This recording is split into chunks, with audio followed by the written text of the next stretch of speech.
Hey, this is me doing a daily vlog, August 6th, 2025, Wednesday.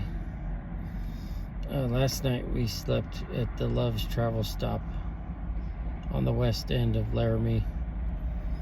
It was nice and cool. We left the window open, and this morning though we awoke to like people all around us, like parked right on either side of us and like just standing around, hanging out right outside of our van,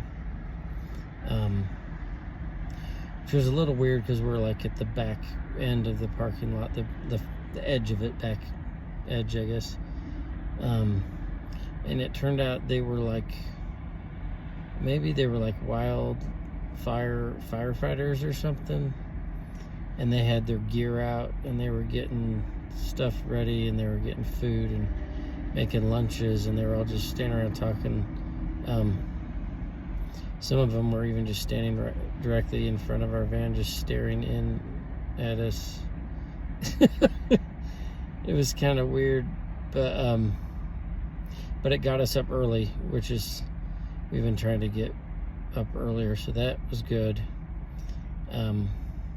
We went to the park to make breakfast after that, and there's a guy there, he's been there one other time, and he's told us, well, I only say this because he said, guess my age. How old am I? Guess my age. And I'm sitting there thinking he's like in his early 70s, but I'm assuming he wanted me to guess younger, so I didn't say anything. I was just like, and he was like, I'm 73. So he went on to tell us all about how awesome he was, and how losing weight is just mind over matter, and how he lost 100 pounds in some short time. And then he was like making jokes about taking my wife away or something, and out working all the young guys and stuff. So I was like, okay. And so we saw him there today at the shelter. He does a weird thing too. He walks around the shelter. He works all day and then walks like 10 miles or something. He said he was walking around the shelter, like he walks around the park, but then he walks around the shelters to like the last shelter we were in. He kept walking like through the middle of it, and that's because first he was like, hey, you got any food for me? I was like, oh sure, you're welcome to join us, because we have had people eat with us. And then he just walked around, and that's when he started talking about himself. And then after a while he's like, okay, well I gotta go, and then he came back through. He's like, I got 3 more laps. So like he does laps around the little tiny bathroom buildings or whatever they are, and as well as the whole park. So I don't understand his system, but anyway, we decided to not go there because we just didn't have it in us to deal with him this morning.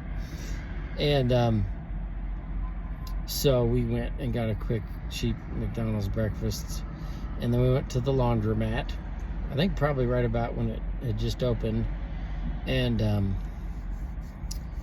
we did our laundry. Is a cool laundry, like it's stuck in the 70s or early 80s, and we worked on some non-DoorDash type stuff while we're waiting on the laundry. We finished all that, folded it up, put it back away in our van, and just interesting stuff. Parts of the van life you have to be willing to accept are, you kind of are always on the move all the time. So that's, saying it is one thing, but experiencing it is different. Like you literally just never feel comfortable anywhere. Like you always, it's always kind of like, we gotta get going, even where you sleep. It's like you can't stay there too long. Once you wake up, you gotta get going, and you go to the breakfast, and it's like, I can't linger too long, we gotta get going. and then you might work, or maybe you'll go somewhere else. Like today, we were going to go to the library after the laundromat, the university library, but they had some kind of orientation or something going on. There was just no parking available. So we went to Starbucks, and we worked on stuff there. And it's kind of like, you feel kind of guilty. We did buy some drinks to justify being there, but we were there so long, it's like, you feel kind of bad. I mean, there was always space for other people. We were never, there was never not enough space for people, but you just kind of always feel the pressure to move on. And so anyway, when we were at, those are some of the things, I should say, you deal with at living the van life. And another part is living your life in public. I've actually come to peace with this for the most part. Like those people standing around our van this morning, even looking in, I guess I just don't care anymore. Because they weren't malicious. They're just, I don't know, I just don't think it occurred to them that we were sleeping. But it's interesting because there was RVs on either side of us, and they like wedged in between us and them, so they knew there was people in RVs. But I don't think they were doing it to cause a problem. This is just what they did. So for the vast majority of people aren't trying to cause you any problem, or they're just kind of, you're just there in public, you're living in public, so you're going to be on display. At Starbucks, we researched about getting an apartment because we're looking at doing that, and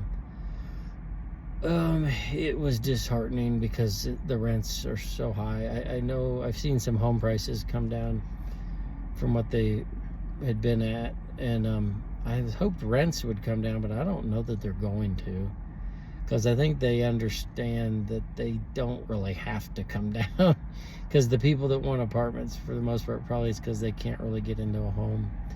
And so I think they've just kind of realized, well, we're just going to leave these prices high. And it's hard. It got me to thinking, like, what did income and rent used to cost? And I looked up some quick data. I made a little post in my story, or my reel, I think, about it earlier. Basically, I took the 1980 average income and rent. I divided the rent by the income, and I took today's rent and income, divided that rent by the income. So basically, it used to be rent was 16% of your income, like in 1980, and now it's 32%.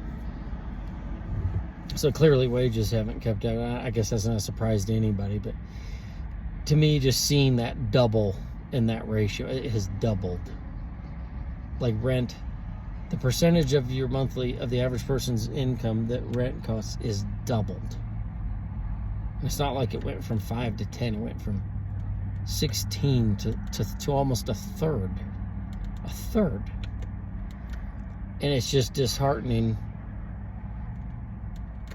So, because people are just having less purchasing power, essentially. We're less prosperous significantly than we used to be.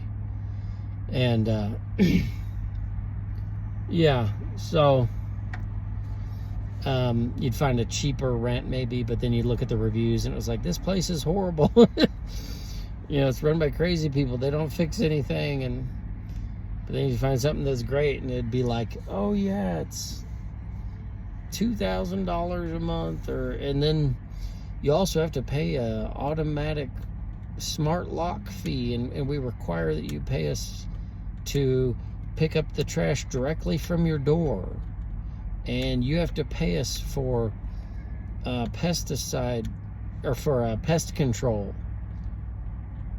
And I lived in apartments a huge part of my adult life, and that stuff was not a thing. That was just all part of the rent. So they're just, not only are the rents higher, they're adding all this extra weird stuff to it. There was one place we even saw that would make the tenants pay toward a commercial policy on the building, the exterior of the building. You have no equity. You're just a tenant, a leaseholder.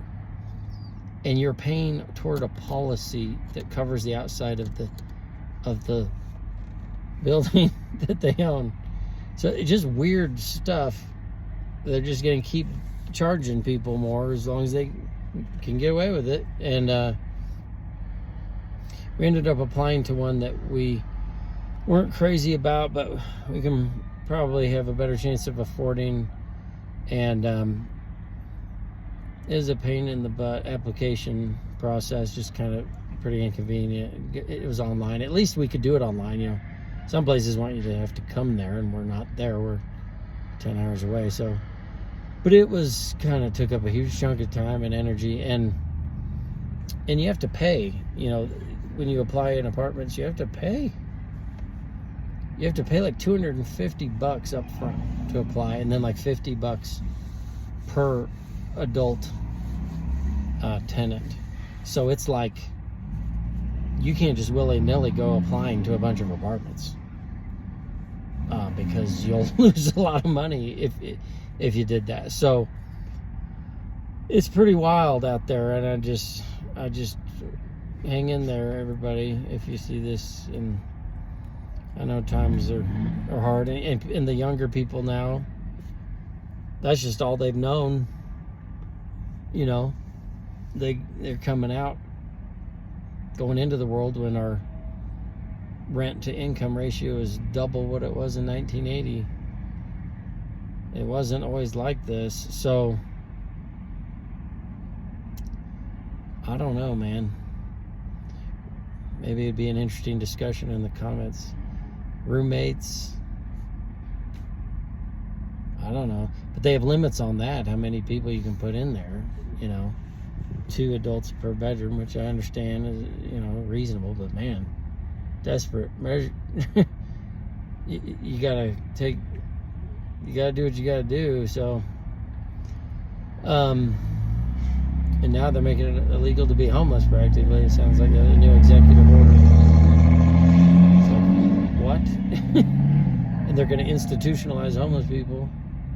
You know, that's roughly what it says. And it's like, what is happening here? But anyway, that was today's thing. But we just hang in there and we keep doing what we believe is right, and we just keep going.